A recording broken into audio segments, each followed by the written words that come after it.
All right, let's bring in Byron York, Fox News contributor, and he's with the Washington Examiner. Let's get right at it, please. Is this administration falling apart? Because that's the view. No, you're laughing. Yeah, I'm picking that up as I read across the media this morning. That's what they're saying. It's falling to pieces. That's what they're saying.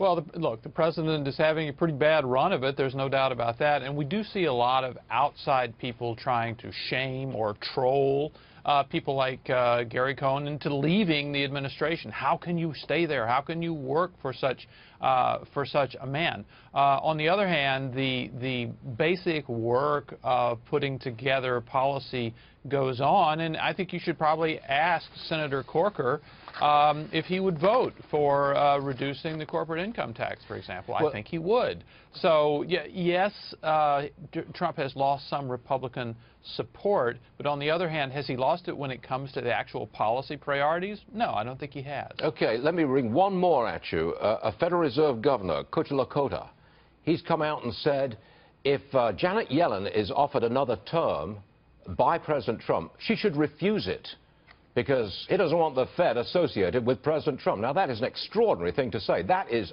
shaming in the extreme.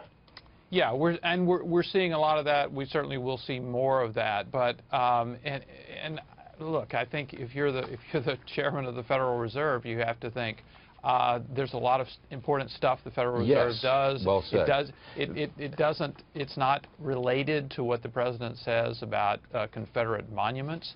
So I think that people like Cohn and I think people like Yellen are separating the important work that is before them from some of the shaming efforts going on.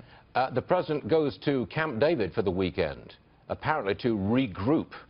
Do you think he's going to regroup his entire White House? Are we waiting for something big coming out of this Camp David weekend? Well, if you're referring to the whole Steve Bannon affair, it's just unclear what he's going to do there. Bannon certainly did damage himself with this, I thought it was off the record interview with a far-left magazine in which he seemed to undermine some of the president's policies. So Bannon certainly has hurt himself there. I don't know if we're looking at any major changes, though, because Bannon has certainly been in the doghouse before in this short presidency and has worked his way out of it. But it seems obvious that what the president needs to do is actually focus on policy some, and the rest of the stuff will eventually quiet down, just as on Tuesday, if he had simply talked about infrastructure at that Trump Tower event, a lot of this wouldn't have happened. Well said. Byron, thanks so much for joining us this Friday morning. Thank you, Stuart. Appreciate it, sir.